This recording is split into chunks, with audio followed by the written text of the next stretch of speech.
I was heating up leftover chili when the text came through. Just one line, no punctuation.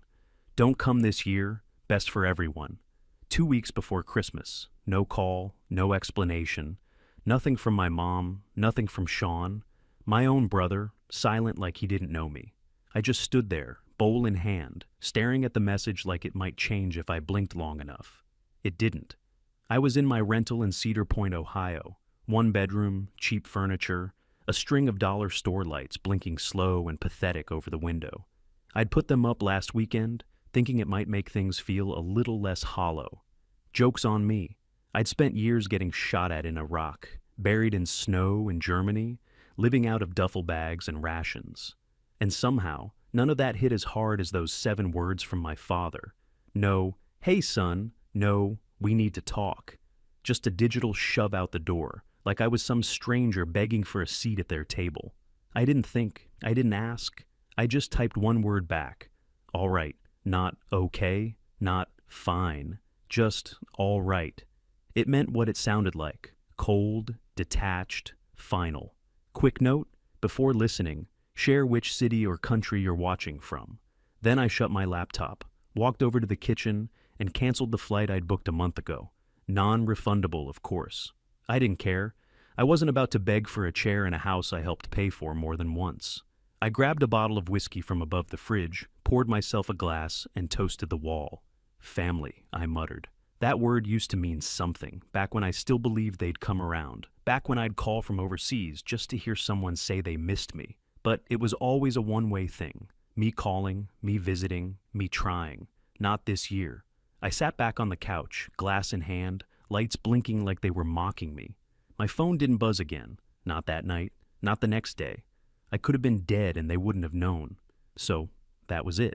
That one line changed everything. They finally said what they'd been hinting at for years. I didn't belong, and for once, I listened. I took another sip, leaned back, and looked around at my quiet little apartment. I had no tree, no family pictures, no reason to pretend anymore. That was the kind of silence I grew up with, though. The kind that filled every room in that damn house, unless someone was yelling. I didn't join the army to make my dad proud. I joined to get the hell out. I was 18, signed the papers on a Tuesday and shipped out by Friday. Didn't leave a note, didn't ask permission. At graduation, he barely shook my hand, said, "Try not to screw it up," and walked off to talk to someone about the price of diesel. First time I got promoted, staff sergeant. I flew home for Christmas, figured maybe the uniform would mean something.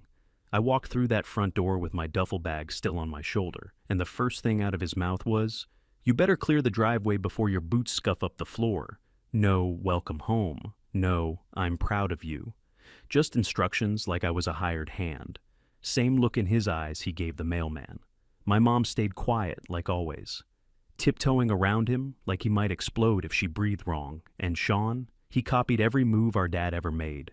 Learned early that blending in kept you safe.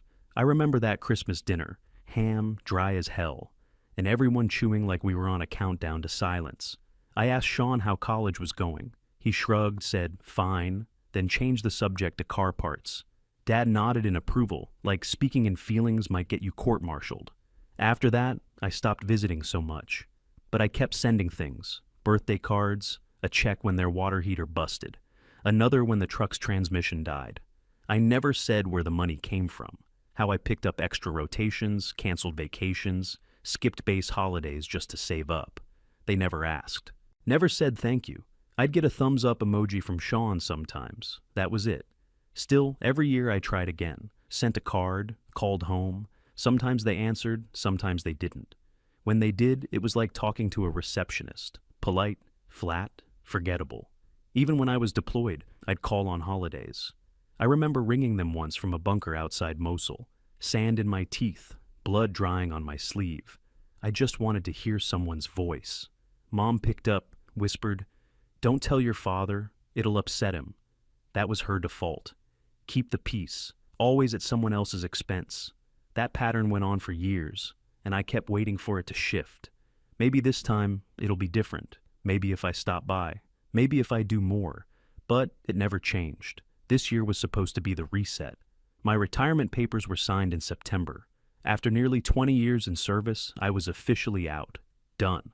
I told myself, Maybe now I could just be their son again. Not the soldier, not the ATM, just Logan. The one who used to watch football with Dad on Sundays before everything went quiet. I thought maybe we'd cook something together, or just sit around and talk about nothing. Something normal. I even bought a stupid board game I found on sale. Figured we'd crack open beers and try not to argue. Then came that text, and with it, that final snap inside my chest. The one I didn't even know was still holding together. I poured another drink, sat down, and let it burn. Let it all burn. I set the empty glass down and opened my laptop again, but not to stare at flights this time. I went digging. Old folders, old emails, junk I hadn't looked at in years. If they were cutting me off, fine. But I wanted a clean slate too. That's when I found it. A PDF buried in an inbox labeled MISC. 5 years old. The memory hit fast. Dad standing in the kitchen, papers in hand. I was home on short leave, 26, still wearing my uniform half the time, because it was easier than unpacking. He told me it was just a formality, a mortgage refinance so he could get a better rate. Said it wouldn't affect me. It's nothing, just a signature. Help your old man out. I remember my hands shaking from lack of sleep. I signed, didn't read a single line. I just wanted to sit down and eat something before heading back to base. Now, staring at the file, the pages felt heavier than the whiskey in my gut. I opened it and started reading, line by line. No skipping, no trusting. Every paragraph like a punch to the ribs. Buried deep in legal language I barely understood, there it was.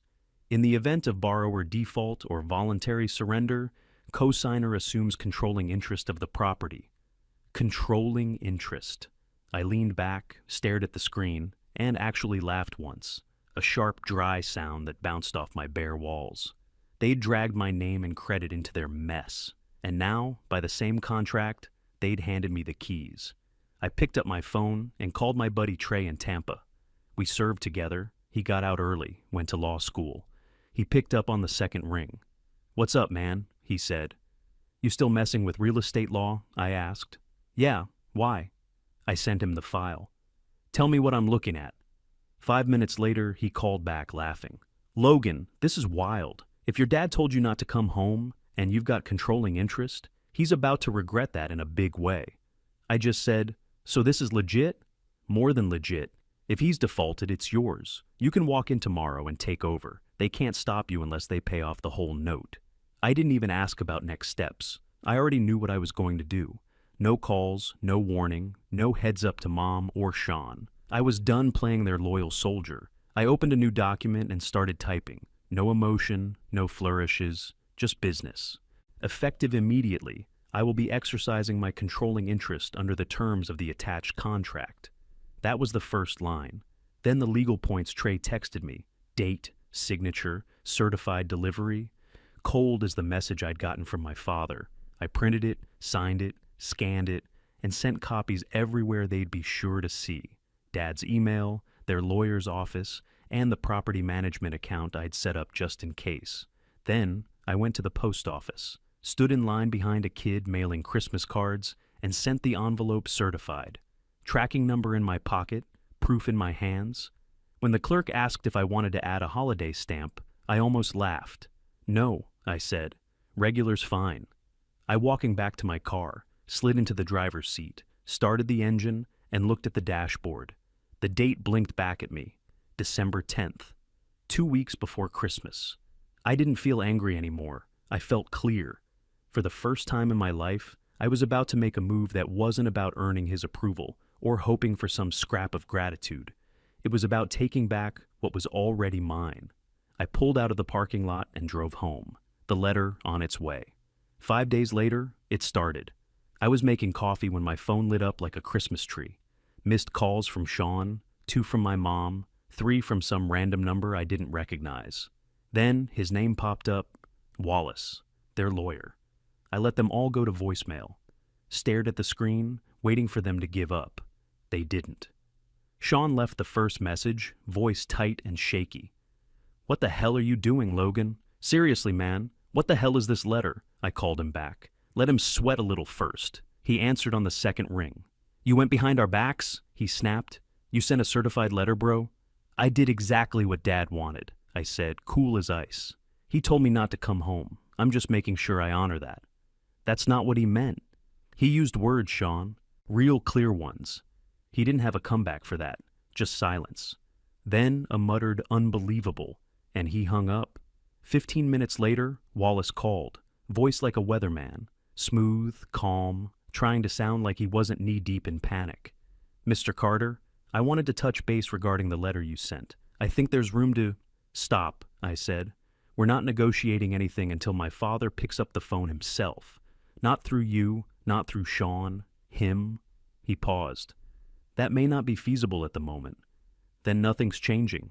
I hung up. No more calls from him after that. Just emails with legal buzzwords I didn't bother reading.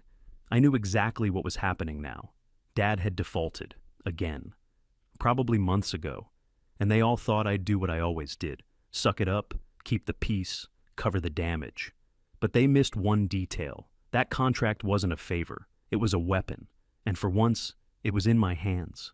I walked around my apartment, phone buzzing every few minutes, and let them all go to voicemail. Didn't matter what they said.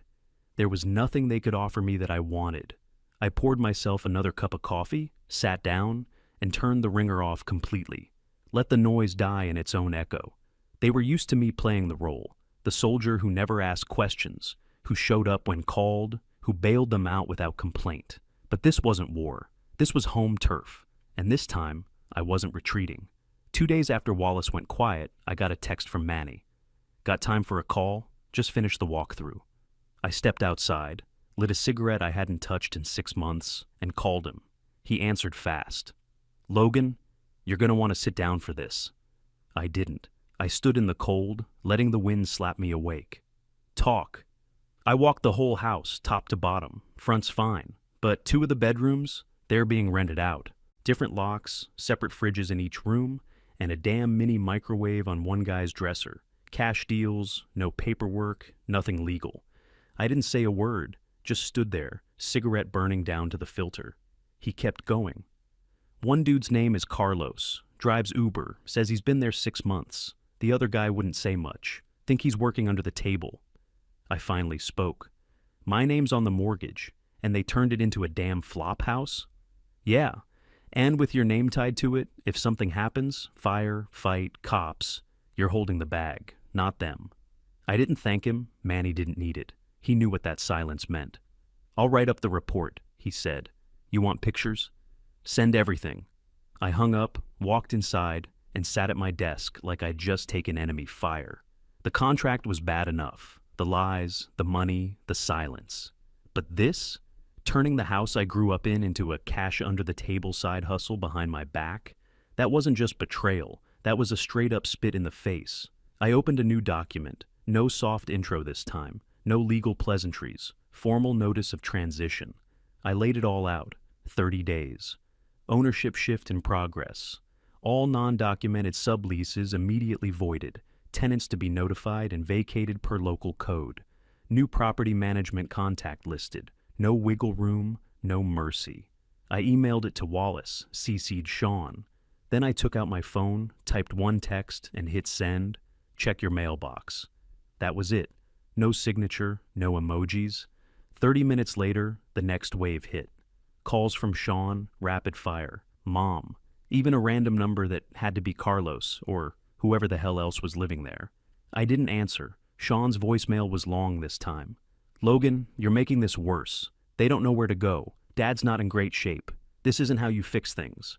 I played it twice, then deleted it. You can't plead with someone you exiled. They thought I'd fold. They thought if they ignored me long enough, I'd just go away. Or, maybe worse, keep helping like a ghost in the attic. But now, they were the ones getting ghosted. I spent the rest of the night organizing documents, lease violation notices, tenant communication drafts, city inspection codes. I'd never run property before, but I knew how to run operations. This was no different. They pushed me out of their lives like I was the problem, and then used what I left behind to make money, live easy, and forget who bled for that house in the first place. But forgetting doesn't erase the facts, and I had 30 days to remind them. I filed the last of the lease violation drafts on Christmas morning, coffee in one hand, pen in the other, snow piling up outside the windows of the cabin I'd rented near Lake Norris. It was dead quiet. No traffic, no footsteps. Just the sound of wind against the pine trees and the pop of the fireplace. I hadn't seen another soul in 2 days. That was the plan. Around noon, my phone buzzed. Mom. I stared at the name for a second, then picked up. She was already crying. Logan, please. Your father hasn't slept. Sean's miserable. This isn't you. I didn't raise my voice. I didn't even move. Just said, do you remember what he texted me? Silence. I'll remind you. Don't come this year. Best for everyone. No explanation, no warning, just that. More silence, just sniffles and guilt. I'm begging you, she whispered. He didn't mean it. He did. I stood up, walked to the window, looked out at the frozen lake. Trees bent low with snow, sky heavy. It looked peaceful, but my chest felt like stone. You want to know the part that broke me? I asked. I got ambushed outside Mosul on my birthday. Couple guys went down. I had a busted ear and blood in my mouth, and I still called home. She said nothing. You picked up, told me not to tell Dad. It'll upset him, you said. Like his comfort mattered more than me bleeding halfway across the world, she whimpered. I didn't care. That's who you are. That's who you've always been. You don't protect me, you protect him. That's not fair, she whispered. It's accurate, I snapped. I gave her a second to speak. She didn't. This isn't revenge, I said. I'm not trying to hurt anyone. I'm just done playing a part that never mattered. I was never your son. I was your soldier, your ATM, your afterthought. That's not true. It is, but it's okay now, because I finally see it. I walked over to the dining table, sat down, and opened the file folder. Legal documents, all signed, notarized, and ready to go. I'm filing everything today, I told her. The ownership change, the lease voids, all of it. Please don't, she said. Goodbye, Mom. I hung up. No rage, no shouting. Just clean separation. Like cutting a cord that should have been severed years ago. Outside, the snow kept falling. Inside, I sat with my pen and put the final signature on the last form. Let them spend Christmas wondering how we got here. I already knew. January 2nd, freezing wind, gray sky, and snow pushed up on the curbs like dirty laundry. I pulled up in front of the house with Manny riding shotgun and a locksmith following behind in his van. I'd worn my old army jacket on purpose. Manny looked at me as we got out. You good? Yeah, I said, gripping the folder in my hand. Let's finish it. We walked up the steps, boots crunching ice, and before I even knocked, the front door yanked open. There he was, my father, red-faced, eyes bloodshot, jaw already clenched. You've got some nerve, he snapped. I didn't flinch. I walked right past him, right through the door I helped pay for. This house is under new management. Mom stood near the hallway, clutching her rosary like it had magical powers. Sean was slouched in the recliner, not looking at anyone. His face said it all. Guilt, shame, exhaustion. I opened the folder, laid the paperwork out on the coffee table, one sheet at a time. Subletting without a lease is illegal in this county. Mortgage control was signed over when you refinanced with my name. You defaulted. I triggered Clause 16. Dad stared at the pages like they were in another language. You can't do this, he growled. I already did. He stepped forward, chest puffed. You think this makes you a man, stealing your own parents' house? No, I said, looking him dead in the eye. I think being a man means not using your son's name to dig yourself out of another hole. You signed that contract. You handed me control. I was 26, in uniform, just trying to make you proud. And you used me. He opened his mouth again, but I didn't let him speak. You had pride when it suited you, but not when you needed a co-signer, not when the furnace broke, not when the taxes came due. I turned to Mom. Her lip trembled. She didn't say a word. You asked me once where you'd go, I said, steady. Maybe not home for Christmas. That one hit. She looked like she'd been slapped, but I didn't look away. The locksmith gave me a nod. We good to start? Yeah. Change everything, front, back, garage. Manny stood at the door, watching it all without a word. Professional, steady. I needed that. As the new lock clicked into place, no one yelled, no one begged, not this time. Sean stood slowly, still not making eye contact. So that's it? He mumbled. That's it, I said. I picked up the folder, tucked it under my arm, and walked out without another word. The door shut behind us. That was closure. No calls, no cops, no last-minute pleadings from Wallace. 30 days passed without a sound. On February 1st, I drove back alone, pulled into the driveway I used to shovel as a kid, stepped out, and unlocked the front door with my new key. The house was empty. No furniture, no boxes, not even a note. Just walls stripped bare and a long scratch across the hardwood where the old dining table used to sit. The same table I paid for when I was 20 and too dumb to know better. I walked room to room, slow, like I was touring some old museum full of ghosts I didn't recognize anymore. The place felt smaller than I remembered, colder. I didn't cry. I didn't feel triumph either. It just was. I opened every window, one by one, and let the winter air flood in. The cold bit through my sleeves and rolled across the floor like smoke. Felt right. I stood in what used to be Sean's room, breathing in that raw February air, and made the call. "Manny, it's done." "Good. You ready?" "Yeah," I said. "Time to start building." The next morning, we started drafting plans. Not for resale, not for profit, for something better. It would be transitional housing for male veterans. Guys like me, coming out of the service, nowhere to land, no family waiting, just bags and trauma and silence.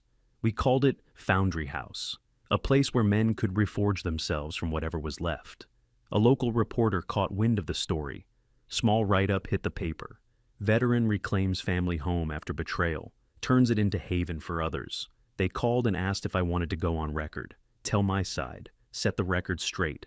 I declined. Not because I was ashamed, I just didn't need the headline. I'd already lived the story. Foundry House opened 2 weeks later. Nothing fancy, no ribbon cutting, no big speech. Just keys handed to guys who needed a second chance. Some with duffel bags, some with just a trash bag and the clothes on their backs. Every room had the same setup. A bunk, a chair, a small locker, and an American flag hanging above the bed. Not because we were trying to prove anything, but because nobody here got forgotten. Not anymore. I didn't put my name on the building. I didn't hang my service medals. I just showed up, cleaned the halls, made coffee, sat with whoever needed to talk and didn't know how. People ask if I still talk to my family. No calls, no cards, no drive-bys or surprise visits. And you know what? That's fine.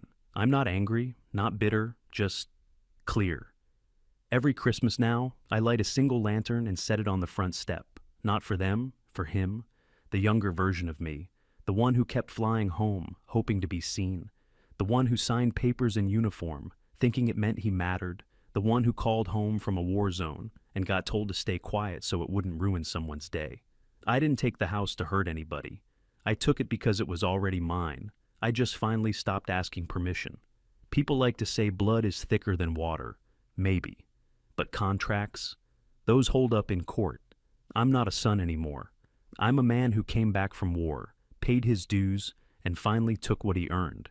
Every couple weeks I get a call from someone who's passed through the house. Most just say thanks and move on. One guy, Vietnam vet, looked like he'd lived through hell twice.